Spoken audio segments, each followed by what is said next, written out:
Meus amados irmãos, vocês que estão aqui, os que nos acompanham pela internet, conforme sempre digo, é uma alegria essa oportunidade que temos de darmos encaminhamento aqui ao aprendizado da palavra, à exposição à palavra de Deus, e vamos dar andamento à nossa série sobre o Evangelho de João. Mas, irmãos, no domingo passado, nós vimos ali Jesus, ainda na festa dos tabernáculos, falando com os judeus, e os judeus, eles alegavam a ascendência em Abraão, alegavam que eles, judeus, eram descendentes de Abraão, alegavam isso como argumento para não serem escravos de ninguém. E nós vimos ali, naquele momento, na semana passada, nós vimos que em resposta a isso, Jesus de Nazaré, ele deixa claro lá, e vamos até reler esses versos do Evangelho de João, no capítulo 8, vamos ver os versos 31 e 32. E Jesus, diante dessa alegação, Jesus diz assim: se vocês permanecerem firmes na minha palavra, verdadeiramente serão meus discípulos, e conhecerão a verdade, e a verdade os libertará. Que nos liberta, meus queridos, é a verdade, A verdade que é Cristo. Cristo lá em João 14,6 diz: eu sou o caminho, a verdade e a vida. A verdade é Cristo, é a Aletheia, que encarna, é o Jesus Cristo, que vem para nos libertar.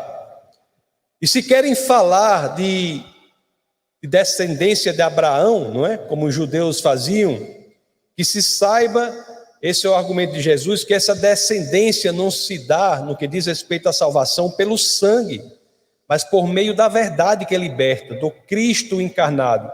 A descendência de Abraão, em quem nós encontramos a liberdade da escravidão do pecado, a liberdade da escravidão eterna, está em Cristo. É inclusive o que vemos lá na carta do apóstolo Paulo aos Gálatas, no capítulo 3, no verso 29, em que as Escrituras dizem, vamos só reler Gálatas 3, 29, que as Escrituras dizem: e se vocês são de Cristo, são descendência de Abraão e herdeiros segundo a promessa.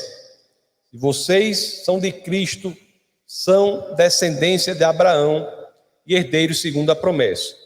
Se vocês são de Cristo, são descendência de Abraão e herdeiros segundo a promessa. Interessante, meus queridos, que nós vemos isso lá nos judeus, e nós, quando pensamos para hoje em dia, nós vemos que muito desse tipo de pensamento, dessa visão de mundo, desse que eles chamam mindset, dessa forma de ver as coisas, existe até hoje. As pessoas acham que há outra coisa que não Cristo, em que encontramos liberdade. E aí, quando olhamos a resposta de Jesus àqueles judeus e atualizamos isso, colocamos isso para a realidade de hoje, é que nós pensamos: de que adianta, meus amados irmãos, ter uma vida exterior que represente algo, mas que não seja verdadeira, sincera, genuína, não seja uma expressão verdadeira, sincera, genuína do Cristo que está em nós? De que adianta, meus queridos? De que adianta alguns dizerem que nasceu na igreja, por exemplo, alguns dizerem que serve neste ou naquele setor, alguns dizerem que são dizimistas fiéis, ofertantes generosos? De que adianta tudo isso se não houver dentro desta pessoa um lugar para o Cristo? De que adianta? De que adianta alegações secundárias se elas não são decorrentes do essencial, que é Cristo no coração, é a palavra de Deus no coração? No nosso bate-papo de hoje, nós teremos como o texto base um só verso. Um só verso será o texto base do nosso bate-papo de hoje. Este verso, ele é profundo, ele sublinha verdades importantes das Escrituras. Falam sobre isso que começamos a falar. É por isso que eu peço a vocês que, é claro, assim querendo, abra as Escrituras daquele que será o texto base do nosso bate-papo de hoje, que é o Evangelho de São João, no capítulo 8, no verso 37. Vamos ver o que as Escrituras dizem. João 8, 37. Jesus falando: eu sei que vocês são descendentes de Abraão, contudo estão procurando matar-me, porque em vocês não há lugar para a minha palavra. Isso é muito profundo, né? Isso é muito profundo, de que valem, repito, as credenciais eclesiásticas, se não houver lugar em nosso coração para a palavra de Deus.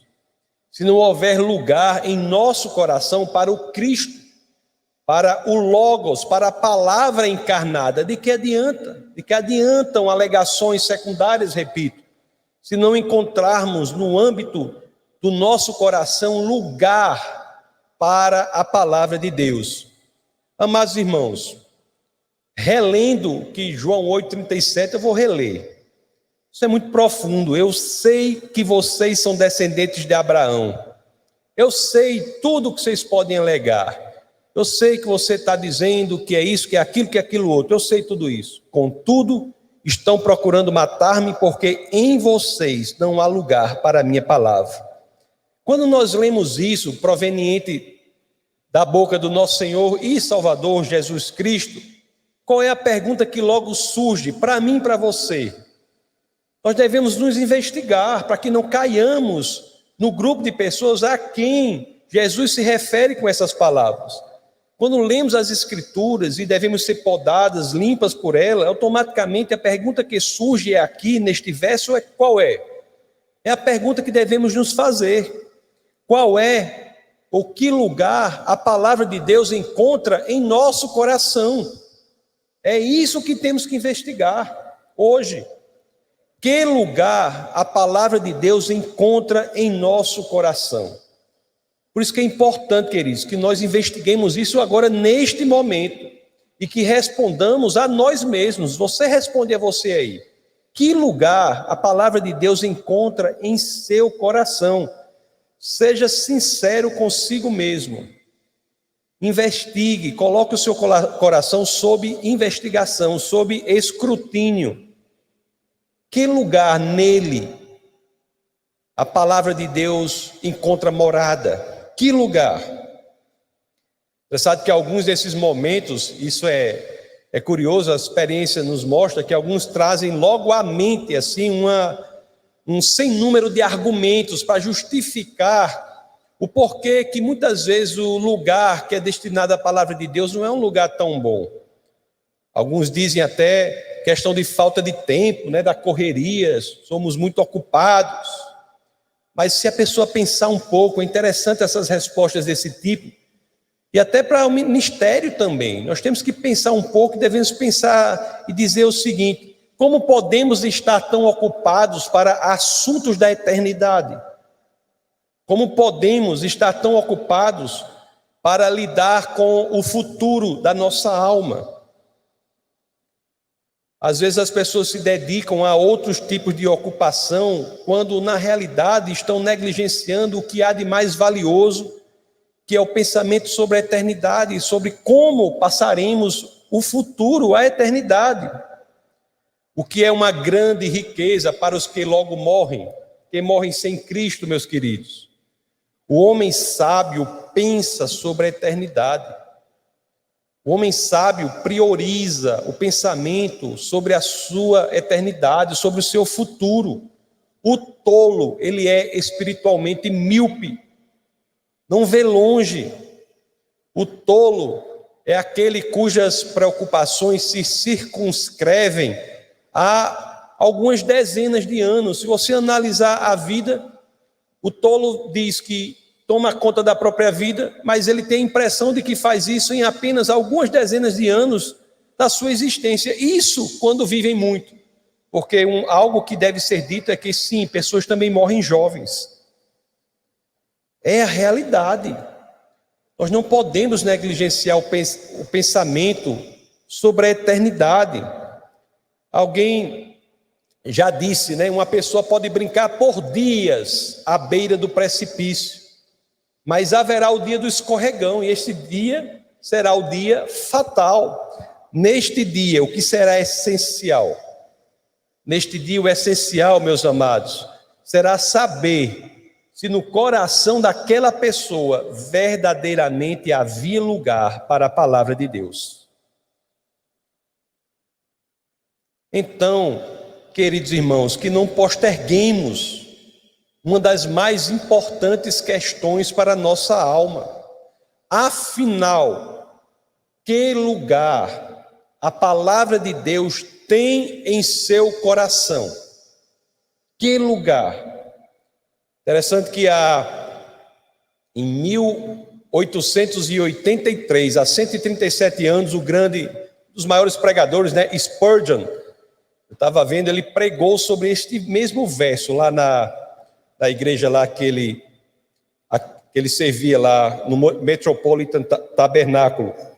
E ele trouxe alguns questionamentos sobre esse verso, ou questionamentos que decorrem dessa pergunta maior sobre qual lugar a palavra de Deus ocupa em nosso coração.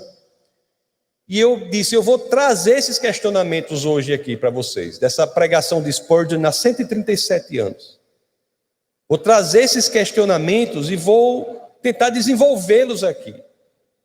São questionamentos que dão luz a essa pergunta tão importante, tão profunda, que Spurgeon trouxe lá, que decorre do verso dito por Jesus, no Evangelho de São João 8,37, e ele meio que disseca essa pergunta maior. Vamos deixar que esses questionamentos sirvam como lança-chamas, que possam incendiar o nosso coração, ou para alguns reincendiar, colocar novamente fogo em nosso coração, que possamos verdadeiramente crescer no amor por Cristo. Vamos deixar que isso ocorra, meus amados. E o primeiro questionamento sobre isso que Spurgeon traz lá é o seguinte: a palavra de Deus, ela encontra lugar dentro ou fora de você? E eu pensando sobre isso, realmente há pessoas que até dão espaço à palavra de Deus nas suas próprias vidas, mas não um espaço que é interior a elas mesmas, é um espaço exterior. Há pessoas que só deixam ou dão lugar à palavra de Deus fora de si, não dão lugar à palavra de Deus dentro da própria alma. Há pessoas que colecionam, e não há nada errado nisso, mas colecionam várias e várias traduções das Escrituras, muitas e muitas Bíblias, muitos e muitos livros. Isso é muito bom, mas esses livros, eles são de nenhuma importância se estão empoeirando as estantes, estão ali, se são unicamente livros que estão dando um lugar à palavra de Deus fora de você, quando na realidade o lugar que devemos buscar para a palavra de Deus é dentro de nós. Meus queridos, isso é muito profundo, porque podemos incorrer no erro de achar que por darmos lugar externo à palavra de Deus, estamos cumprindo aquilo que precisamos fazer, que é dar lugar à palavra de Deus em nosso coração. Será que podemos até flertar, intelectualmente com as Escrituras, mas essa atitude tem de ser de tal maneira que faça com que as Escrituras saiam daquela realidade da tinta sobre o papel e encontrem uma realidade de vida em nossa alma. Há de existir uma interiorização do lugar da palavra de Deus em nossa vida. Ela não pode permanecer exterior à nossa existência. O que está sobre as nossas mãos tem que atingir a nossa alma, tem de transformar a nossa existência. Você já pensou, será que você está de fato entendendo a importância disso que Jesus coloca? Você está abrindo caminho para o poder da palavra de Deus? O poder da palavra de Deus que transforma, que é capaz de impactar a nossa vida, impactar a nossa existência, transformar a nossa realidade intrínseca, a nossa realidade visceral, nos colocar de cabeça para baixo. A palavra de Deus, ela não pode permanecer exteriormente à nossa existência, ela tem que encontrar o espaço da nossa alma, invadir o nosso espírito e nos transformar de dentro para fora. Esse é o papel, o lugar que a palavra de Deus tem de ter. A palavra de Deus, conforme vez ou outra eu digo aqui, tem que ter o condão de colocar a nossa vida de cabeça para baixo. Que as pessoas chegam e dizem assim: minha vida estava toda bagunçada, Jesus chegou, ficou tudo bem certinho. Eu penso o contrário, eu acho que Jesus tem que entrar e tem que ficar tudo de cabeça para baixo. Ele tem de radicalizar a nossa existência, transformar a maneira de vermos o mundo. Passamos a ver o mundo e decidir com outra perspectiva, são outros alicerces. Deus está na equação da nossa vida. Deus tem de mudar a maneira que vemos o mundo. Tem de ser tão impactante que eu tomo licença poética para até dizer assim, tem de afetar o nosso próprio DNA. Sabe aquela história que se uma muriçoca picar a gente, já viram essa história aí? A palavra de Deus, quando ela interioriza-se na nossa existência, se uma muriçoca picar a gente, Judinho, ela tem de sair cantando aquela canção lá da harpa cristã. Eu não sou bom de cantar, mas sabe qual é a canção que diz: há poder no sangue de Jesus. Se a muriçoca picar a gente, ela tem que sair cantarolando. Há poder sim, né? Força e vigor. Neste sangue de Jesus há poder.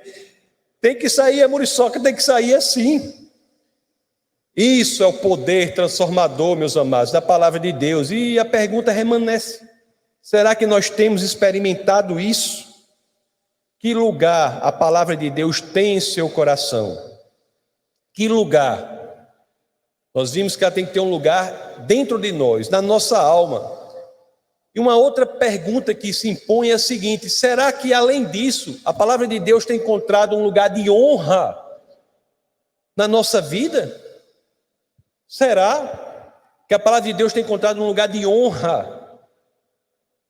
Temos colocado a palavra de Deus onde ela deve estar realmente? Amados irmãos, deixe-me ser bastante claro com vocês. Eu tenho que dizer isso. Não há como amar a Cristo sem honrar a sua palavra. Não há como honrar a Cristo sem honrar a sua palavra, amar a Cristo sem amar a sua palavra. E a lógica por trás disso que eu digo é muito simples. A lógica é de que a palavra de Deus é o próprio Cristo, é o Logos. Cristo é a palavra que encarna. Não há como você dizer que honra a Cristo se você não honra a sua palavra. Será que nós temos valorizado? Será que nós temos honrado a palavra do Senhor? Às vezes, quando nós temos a oportunidade durante o dia de estudar a palavra de Deus, a oportunidade de beber a partir daquela fonte, a partir da palavra de Deus, a oportunidade de conversar sobre a palavra de Deus, será que nós estamos encarando isso como isso de fato é uma oportunidade valiosíssima? Será que estamos entendendo, ou como se dizia na minha época, eu acho que hoje em dia não diz mais nem assim, porque não tem mais esse negócio, mas antigamente ele dizia: será que a ficha caiu? A ficha caiu, que é assim, será que deu, como é que diz hoje, alguém sabe? Será que deu o clique?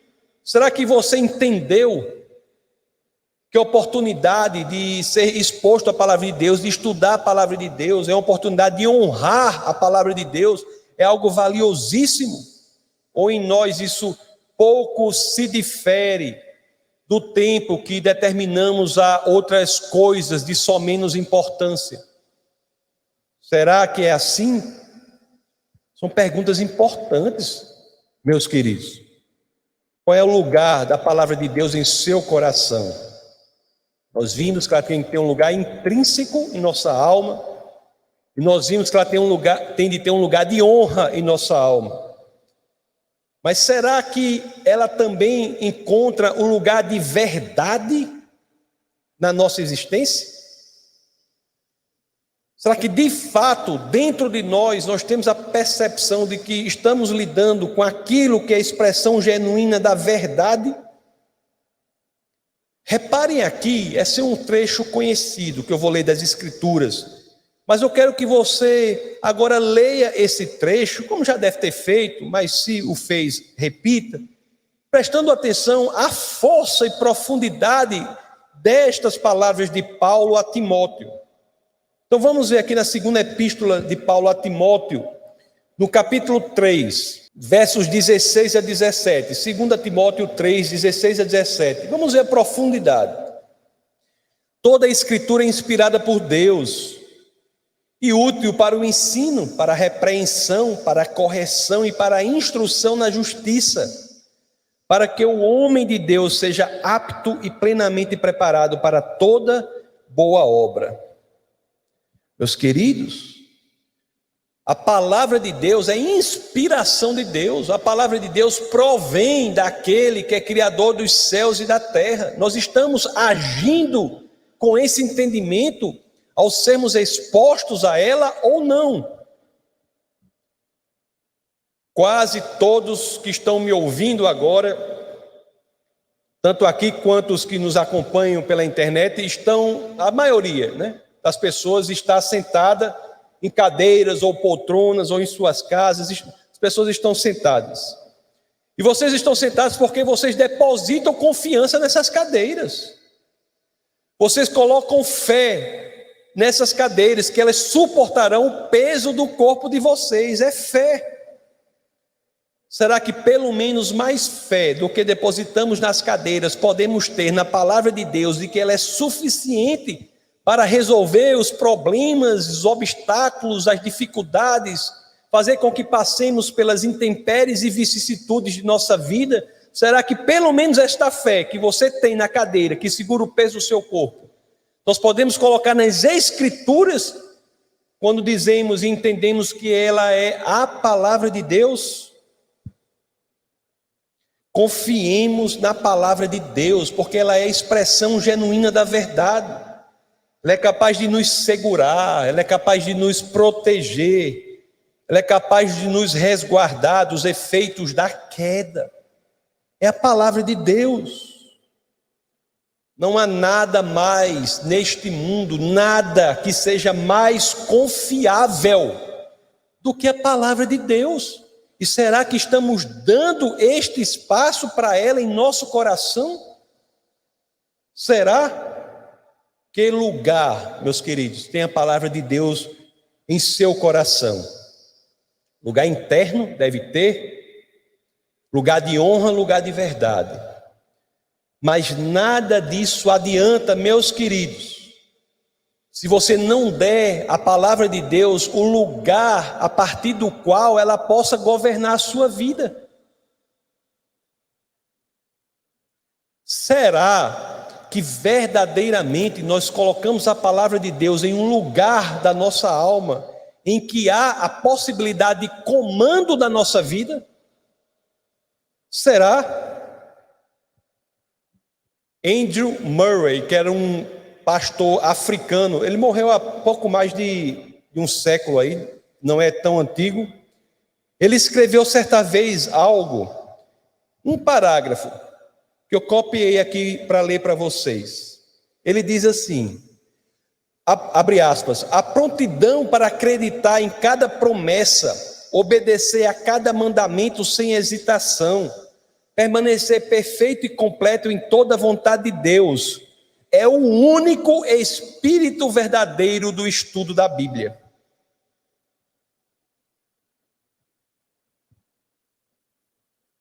Palavra de Deus, meus amados, tem de estar neste lugar.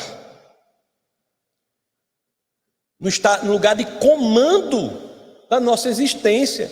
Por exemplo, nós pensamos, vez ou outra, coisas destrutivas, coisas ruins. Muitas vezes, pensamentos vêm à nossa mente que são pensamentos ruins. Mas nós temos de lutar para deixar que a palavra de Deus esteja no comando do nosso pensamento. Nós temos feito isso. A palavra de Deus tem de estar no comando não só do nosso pensamento, mas também do nosso entendimento. Nós estamos entendendo as coisas pela perspectiva que nos é dada pela palavra de Deus. A palavra de Deus tem de estar no comando da modulação das nossas emoções, das nossas paixões. Tem gente crente, na função pastoral a gente vê isso, tem gente que crente diz assim, sabe o que é, pastor? É porque eu sou assim mesmo. Eu sou assim mesmo. Quando fala comigo, como diz lá em nós, eu alopro logo. Meu querido, é aquela história, como é que diz, do complexo de Gabriela, né? Eu nasci assim, eu sou o quê? Você é susceptível à modulação da palavra de Deus. O problema é que você não está dando espaço para a palavra de Deus ocupar o comando da modulação das suas emoções.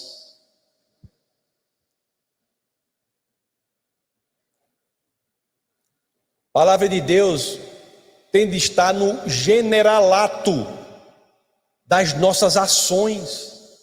É quem deve mandar em nossas ações. Não só em nossas ações, mas talvez principalmente em nossas reações.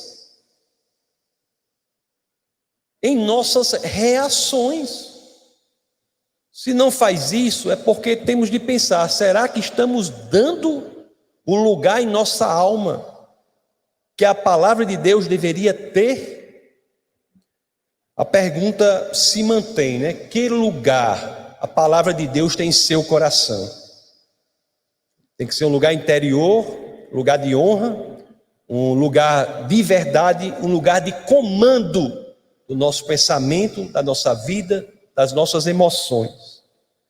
Mas será que em tudo isso nós entendemos que a palavra de Deus também tem de ter, ou de estar, ou de encontrar morada, guarida, em um lugar de amor? Fica mais fácil quando entendemos que a palavra de Deus é algo que tem de estar no lugar de nossa alma, em que reside o amor. O salmista, o rei Davi, quantas vezes, não é? Ele declamava amor pela palavra. Lá no Salmo 119, em algumas oportunidades. Salmo 119, vamos ver, 119 e 97. Olha o que o salmista diz: como eu amo a tua lei, medito nela o dia inteiro. Como eu amo a tua palavra, como eu amo a tua lei, medito nela o dia inteiro. Será que estamos nutrindo este mesmo amor em nossa vida? Tem um grande pensador,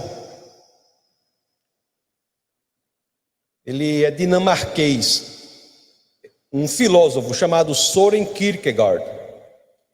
Ele diz assim, deixa eu abrir aspas para que vocês vejam, olha o que ele diz: ao ler a Bíblia como a palavra de Deus, é preciso lê-la com o coração batendo forte, com grande expectativa, em conversa com Deus.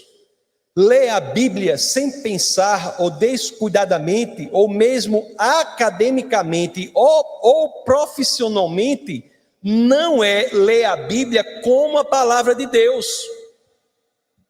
Quando alguém lê a Bíblia como uma carta de amor é lida, então a lê como a palavra de Deus. Meus queridos, a Bíblia é para nós uma carta de amor. Será que colocamos as Escrituras, a Bíblia, neste lugar, em nossa alma? Que lugar a palavra de Deus tem em seu coração? Lugar interior, de honra, de verdade, de comando, de amor.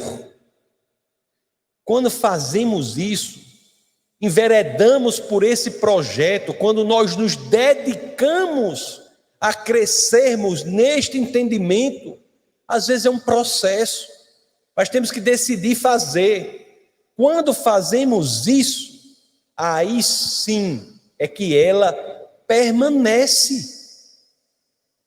Ela permanece em nós. Ela encontrou o lugar que ela deveria desde sempre ter encontrado. É o lugar que é feito para ela. Ela encontra o lugar de permanência em nosso ser. Eu já disse aqui muitas vezes que é um erro muito grave de muitos cristãos Essa história de chegar, as pessoas dizem assim, que a pessoa se converte, aí tem o primeiro amor por Jesus, aí depois esfria, como se fosse algo normal. Isso não é normal. Isso é sintoma de uma doença espiritual. Não é normal. Isso é mentira do inimigo das nossas almas, passar a impressão de que Jesus é amado e depois desconsiderado. O amor por ele esfria. Isso não é normal. Isso é sintoma de uma doença espiritual. Temos que avaliar o que está ocorrendo quando isso ocorre. Por Jesus, nós temos que ter um amor crescente, um amor que passa a inundar mais e mais a nossa alma. Um amor que faz com que nós nos tornemos mais e mais indistinguíveis deste amor. Sejamos tão contaminados por esse amor, que não saibamos muitas vezes qual é a nossa vontade. Santificação, que é o processo proposto por Cristo para os que continuam aqui, é exatamente isso. Nos tornarmos mais e mais parecidos com Cristo. A palavra de Deus tem de encontrar lugar de permanência, não de esfriamento. Há pessoas que às vezes saem tão facilmente da palavra de Deus, não é? Para pular em qualquer coisa que haja, em doutrinas de homens. Pessoas que preferem seguir qualquer doutrina, em vez de confrontar tudo com a palavra do Senhor. Eu já estou aqui com a boca mole de dizer nesse púlpito aqui e repito: tudo o que eu disser aqui deve ser confrontado com as Escrituras, deve ser confrontado com a Bíblia. Não há teologia senão a que provém das Escrituras, elas são a revelação do Senhor. Elas. Se alguém começar a achar que o pastor Tasso diz algo fora das Escrituras e isso, pensar no que eu digo sem confrontar com as Escrituras, você está criando em si uma superstição. Não fazem com minha orientação. Tudo que é dito aqui deve ser confrontado com as Escrituras. Ela é quem permanece. Ela é aquilo que nunca se altera. Meus amados, vocês sabem, mas eu tenho que dizer. É uma realidade que todos sabem, mas eu tenho que dizer. Tudo passa. Tudo passa. A casa em que vocês hoje moram, daqui a pouco será morada para outras pessoas que você nem conhece, daqui a 100 anos, 200 anos.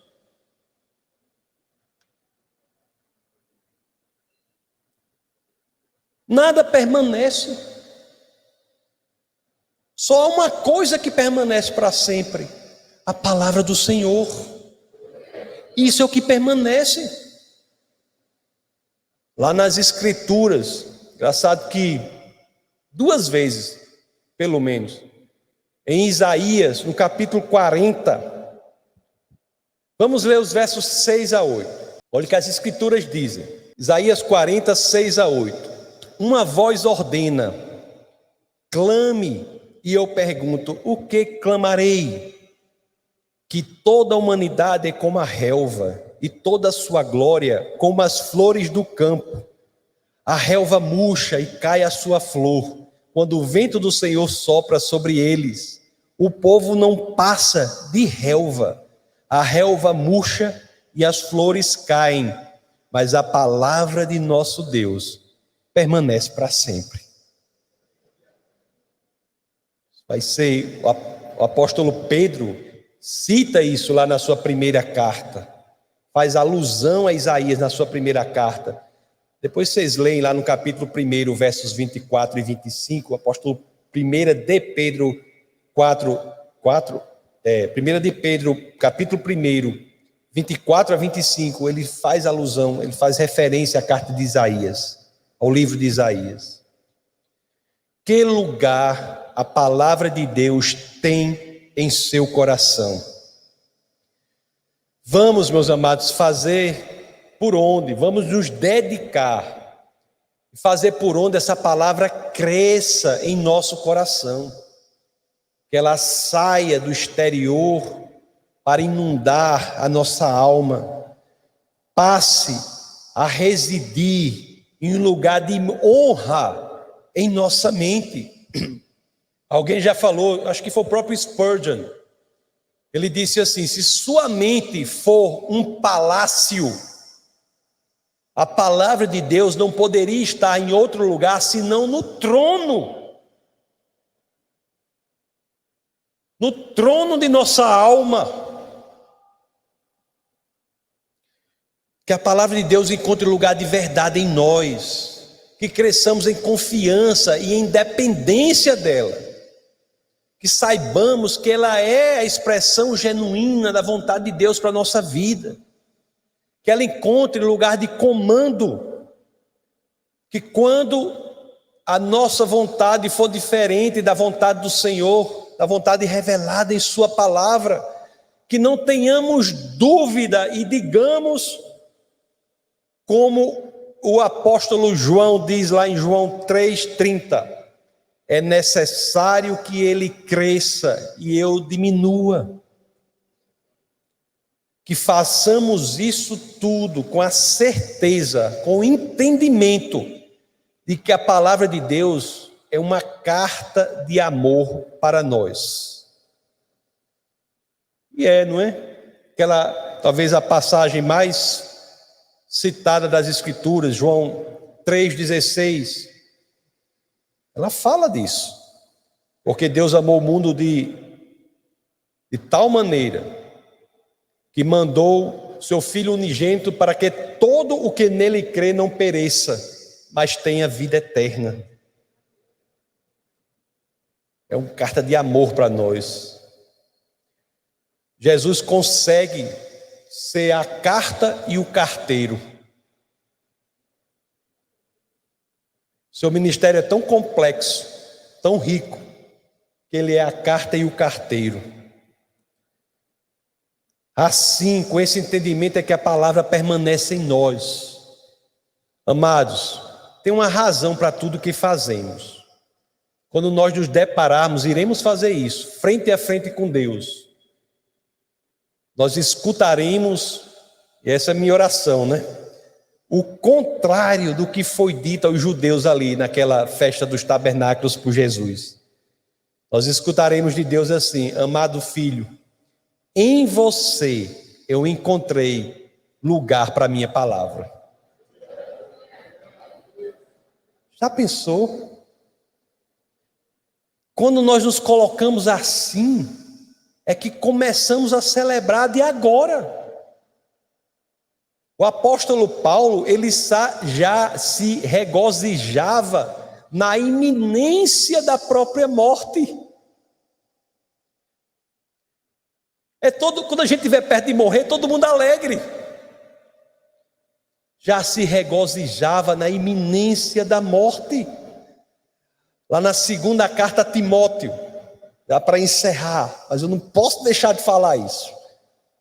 Que esse é o espírito que devemos promover em nós, é a nossa sensação quando nos dedicamos a fazer aquilo que o Senhor quer que façamos.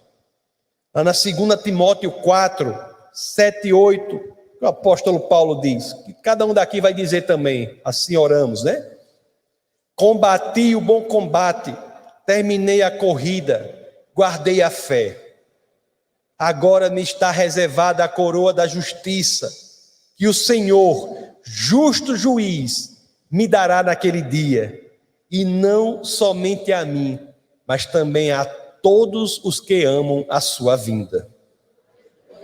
Assim será comigo e com cada um de vocês, meus queridos. Se assim, essa é minha oração. Cada um em cujo coração houver lugar para a palavra de Deus, depende unicamente de cada um de nós. Vamos orar.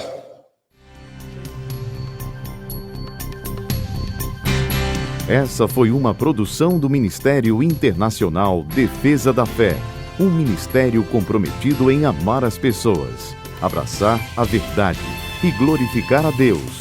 Para saber mais sobre o que fazemos, acesse defesadafé.org.